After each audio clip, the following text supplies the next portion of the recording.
ধরনের লোক হবে, তার মাঝে একটা গুণ বলছি, যাদের মাঝে ধৈর্য আছে, কিয়ামতের দিনে আল্লাহ তাদেরকে বিনা হিসাবে জান্নাত দিবেন। সুবহানাল্লাহ। তো শুনতে পাই না ভাই, জোরে কম, আর একটু জোরে কম। তোমরা তো মনে হয় যারা এসেছো, আমি সহ আমরা সবাই, এটা যদি ঠিক হয় ঠিক, না হয় ভুল বললে ভুল বলবেন, আমরা তো মনে হয় 100-তে 100% মধ্যবিত্ত পরিবারের সন্তান। আমার একটা ওয়াজ, তোমার যদি আমাকে সত্যি চিনে থাকো, আমার একটা ওয়াজ আছে যে মধ্যবিত্ত পরিবারের সন্তান মানেই হচ্ছে একটা ব্র্যান্ড। কেন ব্র্যান্ড? আমাদেরকে সাইকেল দিবেন, আমাদের চলবে, বাইক দিবেন চলবে, কার দিবেন চলবে, ডাল দিবেন, ভর্তা দিবেন চলবে, ডাল দিবেন, আলু দিবেন চলবে, ভাত দিবেন, সবজি দিবেন চলবে, ভাত দিবেন, গোস্ত দিবেন চলবে, ভাত দিবেন সঙ্গে কিছুই দিবেন না, 1 গ্লাস পানি দিবেন, একটা মরিচ দিবেন, হালকা লবণ দিবেন, পান্তা ভাত হলেও আমার চলবে। আপনি আমাকে বালিশ দিবেন ঘুমাবো, ইট দিবেন ঘুমাবো, কম্বল দিবেন ঘুমাবো, খেতা দিবেন ঘুমাবো, কিছুই দিবেন না, একটা ইট দিবেন, ফ্লোর দিবেন, টাইলসে আমি ঘুমাতে পারবো, কারণ আমি বড়লোক ঘরে খেয়ে দিয়ে বড় হওয়া লাদুস লুদুস ব্রয়লার মুরগি না। আমি মধ্যবিত্ত পরিবারের সন্তান। আমি চাইলে আরাম করতে পারি, আমি চাইলে কঠোর পরিশ্রম করতে পারি, ঠিক কিনা বলে? যে ধৈর্যশীল হবে আল্লাহ তাকে বিনা হিসাবে জান্নাত দিবে। সুবহানাল্লাহ। তাহলে আমরা যেহেতু মধ্যবিত্ত পরিবারের সন্তান, অভাব ডাল ভাত খাই, মাসে একদিন গোস্ত খাই, এটা বুঝতেছি, আমার এটা হয়েছে, কিন্তু মাথায় রাখতে হবে যাই হয়ে যায়, ধৈর্য ছাড়া জীবনে সেকেন্ড কোনো আমাদের লাইন নাই, ঠিক কিনা বলে? জাহান্নামে কারা যাবে? নারীদের জন্য 1 নাম্বার মেসেজ, যেই মেয়েরা স্বামীকে বাদ দিয়ে পরপুরুষের সঙ্গে পরকিয়া করে, তারা সবার আগে জাহান্নামে প্রবেশ করবে। এরকম মেয়ে তো বাংলাদেশে একটাও নাই। এরকম মেয়ে তো নাই পরকিয়া করে, নাই নাই আছে। আরে ভাই, যত মেয়ে আছে, কিছু মেয়ে অবশ্যই ভালো, অবশ্যই চরিত্রবান, তবে কথায় আছে একজন চরিত্রহীন হলে 10 জন চরিত্রবানের বদনাম হয়ে যায়। কিছু কিছু মেয়ে স্বামীর সঙ্গে এমন পরিমাণ গাদ্দারি করে, আমার মনে হয় এদের গাদ্দারির জন্য আল্লাহর আরশ পর্যন্ত কেঁপে যায়। আচ্ছা, একটা কথা বলেই ফেলি আপনাদের আগে, আমি হাত জোর করে মাপ চাচ্ছি। কিছু মেয়ে আছে স্বামীর সঙ্গে সংসার করা অবস্থায়, শুনতে খুব তিতা লাগবে আমি জানি, আমি সবাইকে বলছি, কোনো বোন আমার শত্রু নয়, কোনো মা আমার শত্রু নয়। অনেক মেয়ে আছে স্বামীর সঙ্গে রানিং সংসার চলছে, ডিভোর্স হয় নাই, স্বামীকে রেখে আর এক পুরুষের সঙ্গে শুয়ে বেড়ায়। আমি জানি আপনার মনে হবে অনেক বাজে কথা বললাম, আমিও বুঝতেছি এটা কানে গিয়ে লাগবে, কিন্তু এটা এত চির বাস্তব কথা। বাংলার প্রায় ঘরে ঘরে আজকে পরকীয়া রোগ ঢুকে গিয়েছে, ঠিক কিনা বলে? যেই মেয়েরা স্বামীর অবদ্ধ ছিল, স্বামীর সঙ্গে বেঈমানি করেছে, তাদেরকে জাহান্নামে দিবে একজন। আওয়াজ দিয়ে বলেন সবাই, তিনি কে? 2, এমন কিছু মেয়ে আছে দেখবেন পোশাক পরেও মনে হয় উলঙ্গ নারী রাস্তা দিয়ে হাঁটছে। ওরে বাবা, বোরকা পরে, হাতে মোজা, পায়ে মোজা, ওমা মুখটাও ঢাকা, দেখলেই মনে হবে না সিমনা জান্নাত থেকে দুনিয়ায় পালিয়ে এসেছে, এ তো কনফার্ম জান্নাতি হে মাশাআল্লাহ। কিন্তু যখন মেয়েরা বোরকা পরে প্রেম করে বেড়ায়, আমার মনে জাস্ট একটা কথাই ঘোরে, উপরে ফিটফাট, ভেতরে পুরোটাই সদরঘাট। বোরকা পরলে দিনদার হওয়া যায় না, হিজাব পরলে দিনদার হওয়া যায় না। দিনদার হবে সেই মেয়ে যার চরিত্র ঠিকঠাক থাকবে।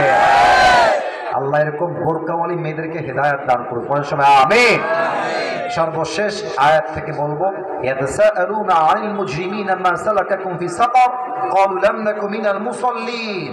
আল্লাহ তাআলা বলছেন, কিয়ামতের দিনে সবচেয়ে বেশি জাহান্নামী হবে তারা যা নামাজকে তরক করেছিল। অতএব অনেকের আমি দেখতে পাচ্ছি ঘুম ঘুম ভাব চলে এসেছে, বাসায় গিয়ে ঘুমালে কিন্তু জামাত মিস হয়ে যাবে। এই জন্য প্লিজ দোয়া শেষে বাসায় যখন যাবেন ঘুমিয়ে যাবেন না, অবশ্যই ফজরটা আদায় করে ঘুমাবো আমরা। রাজি আছেন তো ইনশাআল্লাহ? আচ্ছা সাতক্ষীরার ভাইরা, দুই একটা প্রশ্ন আসছে, উত্তর হবে না দোয়া হবে? ও দোয়া হবে তাই না? আরে না না না থাক। আচ্ছা তাহলে একটা শর্ত আছে, একটা শর্ত আছে, একটু থামেন। যারা আপনারা সামনে বসে আছেন, একজন একজন তো বউ নাই, তুই যাস কোনে ভাই? আর যার বাড়িতে বউ নাই তার বাড়িতে কিছুই নাই যুবক ভাড়া, ঠিক আছে কিনা?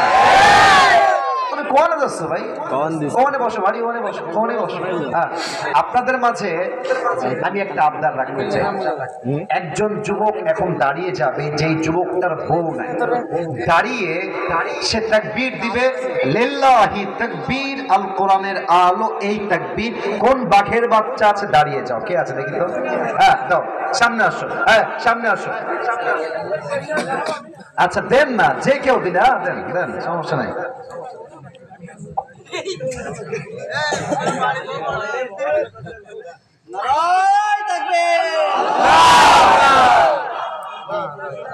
আর এক জোরে সবাইকে দিয়ে মিলে তাকবীর দেন, মিয়া বাঘের বাচ্চা নিয়ে জোরে তাকবীর দিবেন, হাত তুলে তাকবীর দেন।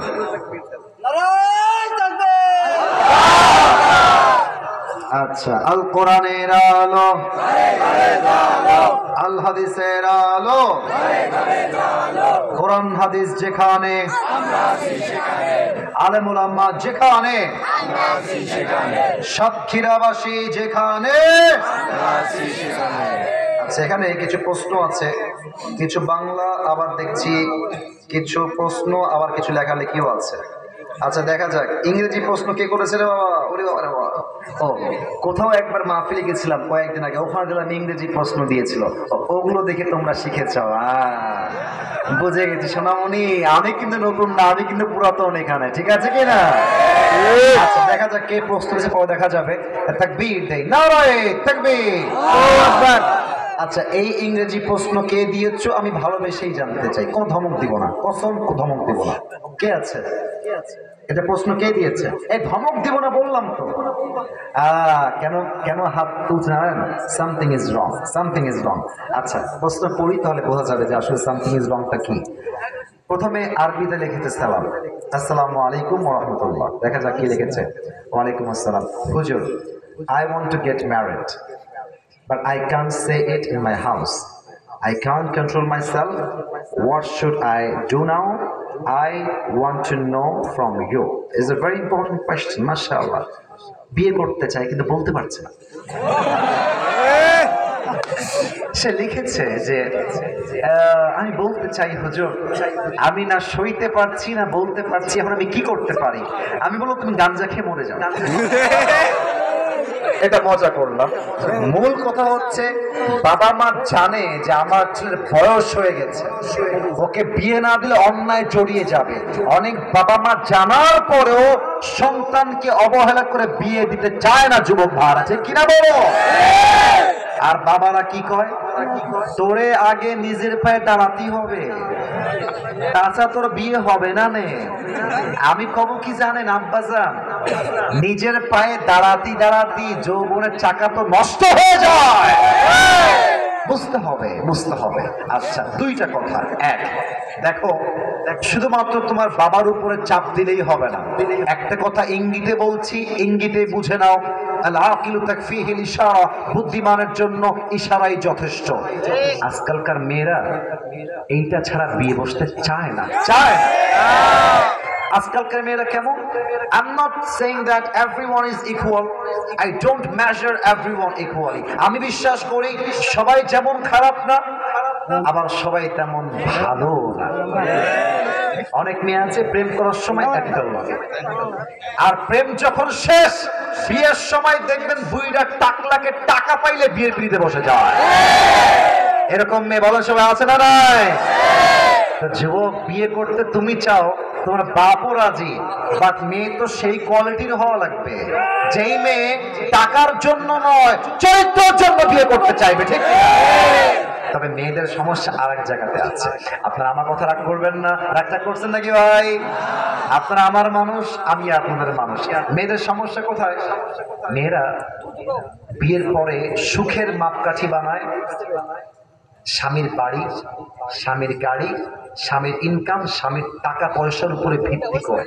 কিন্তু কিন্তু মেয়েটা বোঝে না যে একজন যুবকের টাকা অনেক বেশি হতে পারে, কিন্তু তার চরিত্র তো ভালো নাও হতে পারে। আরেকজন যুবক বেকার হতে পারে, হয়তো সে আজকে বেকার। मेरे दोस्त, ये दिन ही दिन नहीं है जो आज जीरो है कल वो हीरो भी तो हो सकता है। আমার প্রিয় বোন, যাকে আপনি আজকে বেকার দেখে অবহেলা করলেন, বিয়ের কথা বলে আরেক জায়গায় বিয়ে করলেন, আপনি মাথায় রাখবেন, আপনি যে টাকলার সঙ্গে টাকার জন্য বিয়ে করলেন, আজকে যাকে মাইনাস করলেন, একদিন এই যুবক ওই টাকলার কোম্পানির বস হবে, আর আপনি আফসোস করতে করতে মরে যাবেন। কাউকে তার অবস্থান দেখে আজকে ফিরিয়ে দিও না, কারণ সময় ঘুরতে সময় বেশি লাগে না।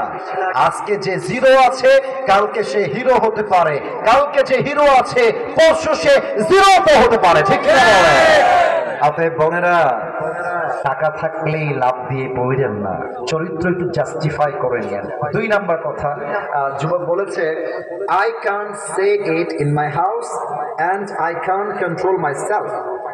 2টা দাবি, 1 বলতে চাই বলতে পারি না, 2 নাম্বার সহ্য করতে পারি। বুঝলে বুঝপাতা, না বুঝলে তেজপাতা। কি সহ্য করতে পারে না? That's a very private issue, वो मैं कहना नहीं चाहता मेरे दोस्त, ये समझने की बात है। বুঝে নাও, বুঝে নাও। তোমাকে আমি বলবো, যদি খুব বেশি কষ্ট হয় বউ ছাড়া, ইস্তেগফার পড়বা। বলেন সবাই আস্তাগফিরুল্লাহ। আস্তাগফিরুল্লাহ। কি পড়ো না কিসের জন্য? বলেন সবাই আস্তাগফিরুল্লাহ। আস্তাগফিরুল্লাহ। 2 নাম্বার, যদি অন্যায় করতে মনে চায়, একাকিত্ব থেকে বের হয়ে আসো।